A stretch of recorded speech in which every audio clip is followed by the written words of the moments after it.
The second exercise is all about suppling our horses in preparation for the changes. So come on, let's check this next exercise out.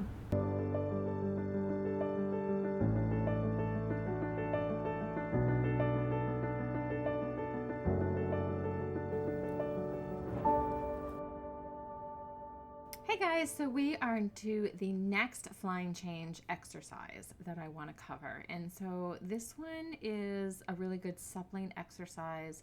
It is super helpful if the horse has trouble being either late up front or late behind. What you're going to do is you're going to want to supple the new inside bend, basically. So you're basically going to be going from true bend to counter bend in the canter so that you supple the new direction.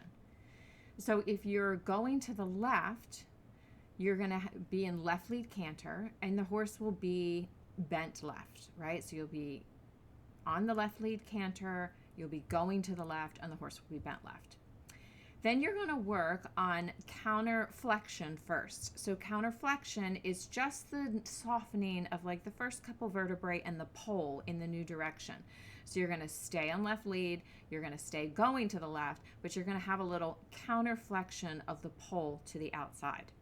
When your horse is calm and quiet with that, and it's not like quick, it's I'm going to canter, I'm going to counter flexion for 3 strides or 4 strides, and I'm going to go back to true flexion, okay? And you want this just all to be like this little suppling thing that is calm and quiet. When the horse is really good for that, then you're going to want to think about a little bit of counter bend. So counter bend is actually going to get more of the neck, and it's going to get the shoulders involved, and the first couple thoracic vertebrae. So this is more of a counter bend, more angle to it. There's a couple precautions. Number one is you don't want to throw the horse off balance because that will then scare them. So you don't want to do the counter flexion and the counter bending so much that they lose their balance. Meaning if you're going left and you are bent left and then you go to do the counter bend, you don't want them to fall over on their left shoulder. You don't want them to fall to the inside of the circle. You don't want them to start to pick up the pace or slow down or fall on the forehand. So it's all the same things we talked about in the last exercise, where you want the canter to stay the same, but you just want them to be able to bend in the new direction. Again, quietly, softly for 3 or 4 strides, and then back to the true bend. Okay, so that's sort of the setup, and you want to be able to do that in both directions. And you want to be able to do it on the straight line and on a circle. And what this really does, so part of the way that the canter jumps through in the new direction is because the horse is unlocked and isn't holding, and that hind leg can jump up into this very soft hand. Right? So you don't want to be counter bending them and actually pulling back with your rein and blocking the hind leg. You want that hind leg to be able to jump through. So you're not actually going to, so I'm getting ahead of myself, but you don't want to be counter flexing them and asking for the new change because you don't want to block with the new inside rein, okay?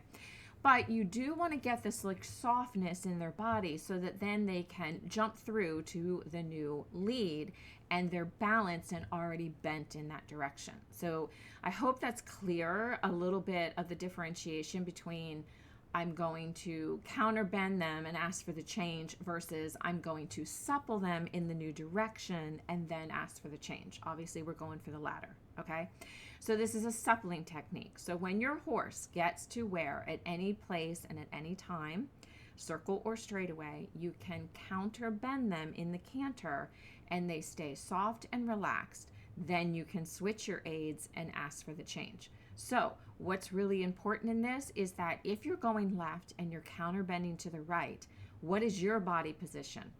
Your inside leg is still at the girth. Your outside leg and hip and seat bone is still back.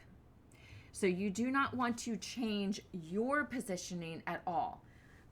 You want your body to stay balanced and in left lead canter, okay? You're just counter bending, but you are doing it, excuse me, not by switching your legs. Can you use your upper thigh on the right side if they're not really bending enough right there at the withers and the first couple thoracic vertebrae? Absolutely.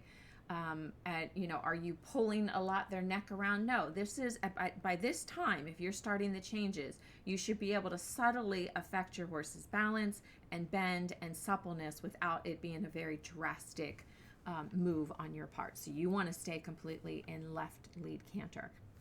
Then when your horse can do this exercise and supple to the inside, to the new inside, then you're going to want to switch your seat and legs and ask for the change. And like I said earlier, you're not going to want to be pulling back on the new inside rein and blocking the hind leg. So what this does is this exercise is really good for those horses that get a little straight and stiff, and then try and fall into the new bend, into the new flying change by like dipping down with the new shoulder. This is helpful for horses that get really stiff up front and are late up front. And it's also really good for horses that are late behind because you're suppling that new inside part of their body so that they can jump through on that new inside rein. Okay, so that's the purpose of this exercise. Let's see, is there anything else I want to cover about that? The important thing is that this exercise you will be able to start to use in some of the other exercises that we're going to introduce. So I'm going to talk about different places to do the changes and different places to set them up.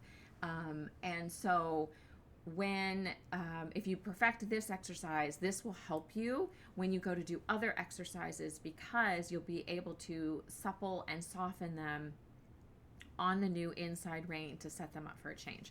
So that's why this is exercise number 2. And honestly, all of these exercises are really good just for your canter quality. Even exercise number 1, even if you're not ready to start the changes, having these exercises in your repertoire is really good to help you canter. And as we all know, the better your canter, the better your changes. If you don't have a good quality canter and you don't have good quality of being able to supple the horse in the canter and change their